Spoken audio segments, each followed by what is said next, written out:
Henry Kissinger একসময় যাকে বলেছিলেন তলাবিহীন ঝুড়ি, সেই বাংলাদেশ আজ এশিয়ার ইমার্জিং টাইগার।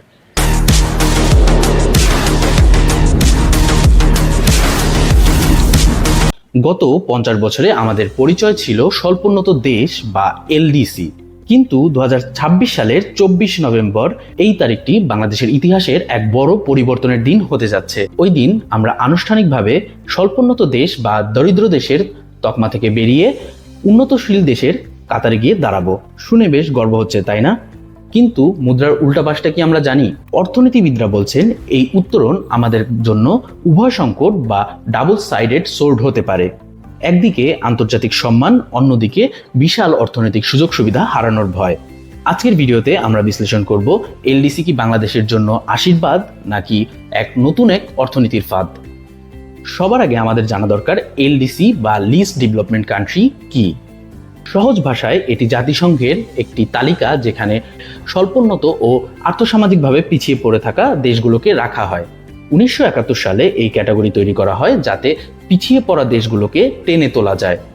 তাহলে বাংলাদেশ কেন এত বছর এই তালিকায় ছিল? কারণ একটি দেশ এলডিসি থেকে বের হতে হলে তাকে 3টি কঠোর শর্ত পূরণ করতে হয়। 1. মাথাপিছু আয় বা জিএনআই পার ক্যাপিটা। 2. মানব সম্পদ সূচক যেমন পুষ্টি, শিক্ষা, মৃত্যুহার। 3. অর্থনৈতিক ভঙ্গুরতা সূচক, অর্থাৎ দেশটি প্রাকৃতিক বা অর্থনৈতিক ধাক্কা সামলাতে কতটা সক্ষম। বাংলাদেশ 2018 সালেই প্রথমবারের মতো 3টি শর্তই পূরণ করে ফেলে, যা বিশ্বের খুব কম দেশই একসাথে করতে পেরেছে। পরপর দুবার এই যোগ্যতা অর্জনের ফলেই 2026 সালে আমরা এলডিসি গ্র্যাজুয়েট হতে যাচ্ছি।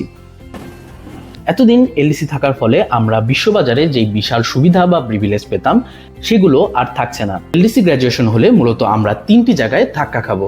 প্রথমত, বাণিজ্য সুবিধা। বর্তমানে ইউরোপ, কানাডা বা জাপানে আমাদের পণ্য পাঠাতে হলে কোনো ট্যাক্স দিতে হতো না। একে বলা হয় জিএসপি বা জেনারেলাইজড সিস্টেম অফ প্রিফারেন্সেস।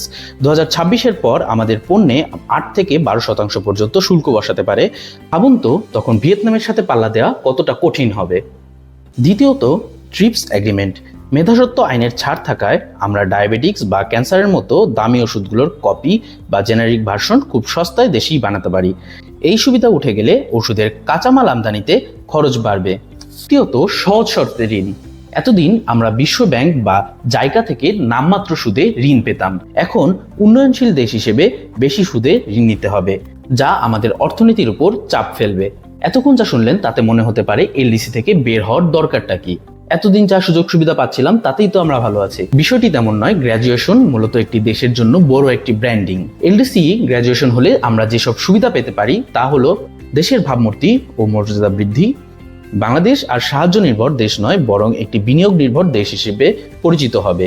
বিশ্বের বড় বড় কোম্পানিগুলো ভিয়েতনামের মতো বাংলাদেশেও ফ্যাক্টরি করতে আগ্রহী হবে, কারণ তারা জানে এদেশের অর্থনীতি এখন আর ভঙ্গুর নয়। Credit rating.